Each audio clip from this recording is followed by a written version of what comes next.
Welcome back to DR Sports. A little bit of news to bring you. Remember to like that video, comment and subscribe. But right now we're going to talk about who can challenge Manchester City next season. I'm going to break it down for you. But speaking of Manchester City, we're hearing 13 minutes ago, according to City Extra, who are the biggest City kind of fan channel, that Bayern Munich have agreed a total verbal agreement with Kyle Walker, who is ready to sign now for the Bundesliga giants, having given his yes today, right? We're hearing that Bayern Munich now have to find an agreement with City, but Indy Kyler 13 minutes ago says that Kyle Walker has reportedly agreed to sign a deal until 2025, a 2-year deal with FC Bayern München.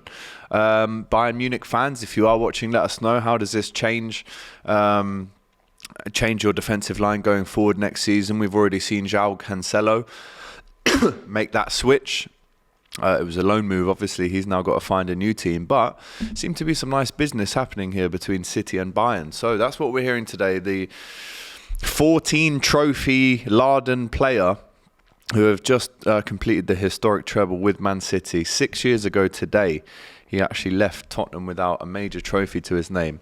Now he's got 14 of them in his back pocket. So Kyle Walker, in his head, he's saying, well, listen, I've done everything I've needed to do at Man City.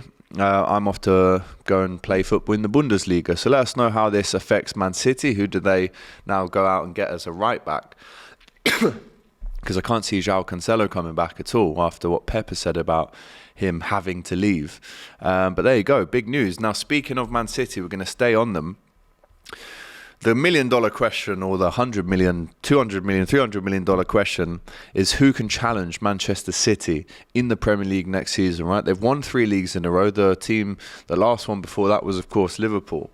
I'm going to try and break down for you who I think will be challenging. Now, let's actually define the word challenging first because, and again, Arsenal fans, don't get upset here, right?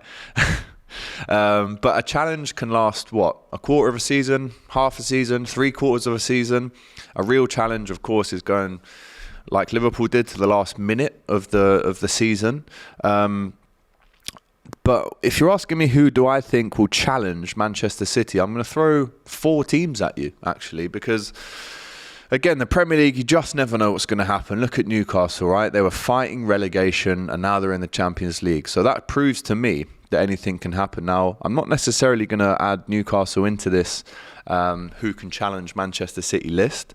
But the teams I am going to give you, unfortunately for me, it's Manchester United. I do think they become a lot better this season. And I'm going to break all this down. I think Chelsea have to have an incredible season now under Pochettino. So many new players coming in. Loads of players leaving Chelsea as well. So naturally, they're going to have to be a lot better. Liverpool, you have to throw them into the ring as well, considering that they're the ones that have been there and done it before in terms of actually beating Man City to a Premier League title. And I'm going to throw Arsenal in there as well. Right, the 4 teams that I'm going to throw in to who can challenge City: Manchester United, Chelsea, Arsenal, and Liverpool. Let's start with Chelsea. A new manager, massive signing this for Chelsea. Mauricio Pochettino coming in. Listen, they finished in 12th, was it, last season? I think just above Crystal Palace, which kind of tells you how their season ended.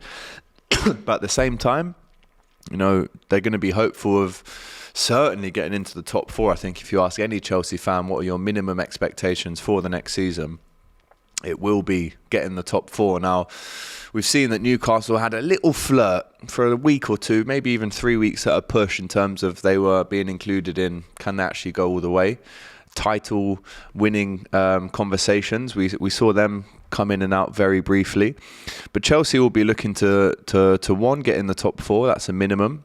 But then if you're in the top 4, can you really mix it with the big boys in first and second place?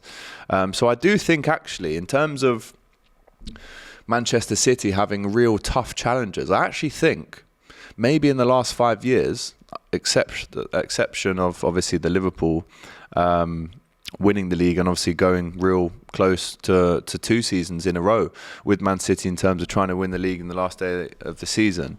But when you actually look at how difficult this retention could potentially be for Man City, I'm actually going to go out there and say this is the hardest league for Man City to win since Liverpool won the league.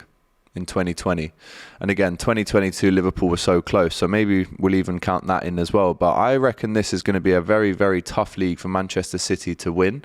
As we know, they're going to be going for their 4th title in a row. Never happened before. Potentially could never happen again.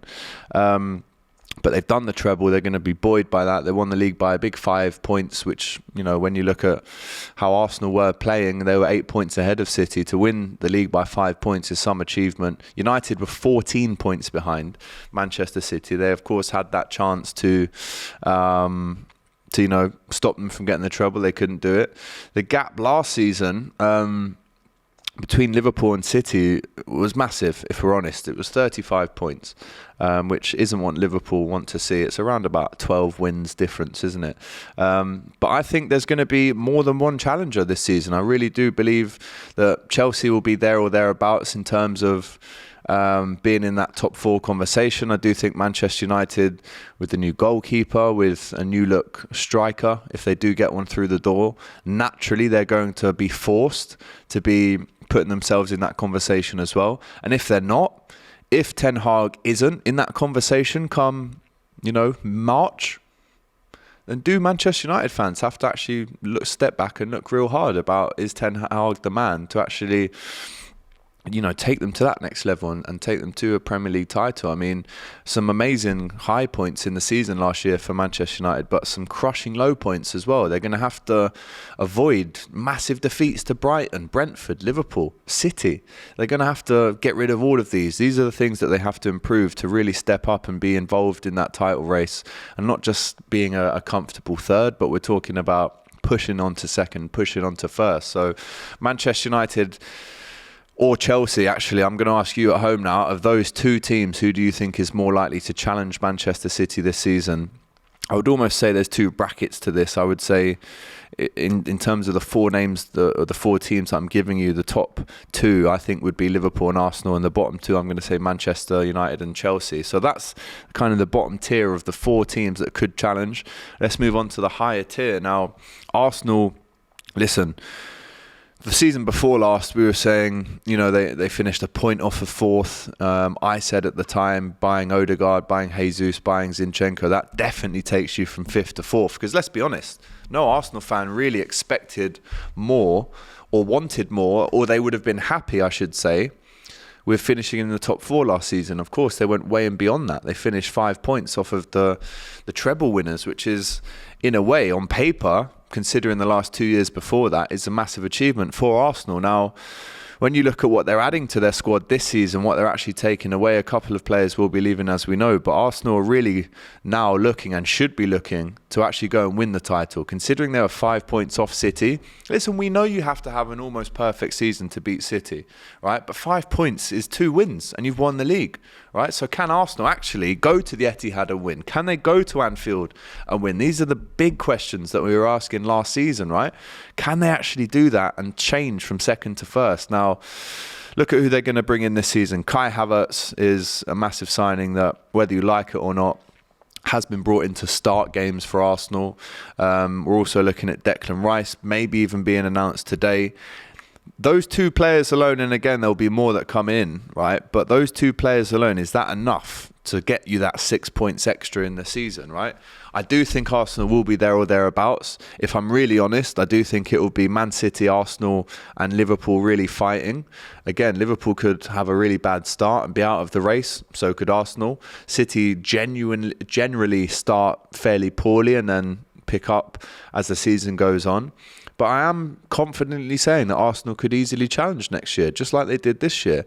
The only key thing for me, and it's always been the same question for Arsenal, is the home games. Yeah, listen, you might expect to lose to a Man City, maybe a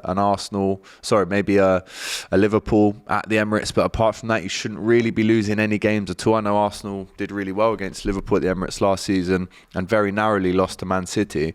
But if you can just, because everything else should take care of itself if you're an Arsenal fan, you should be beating the teams around you and below, for sure.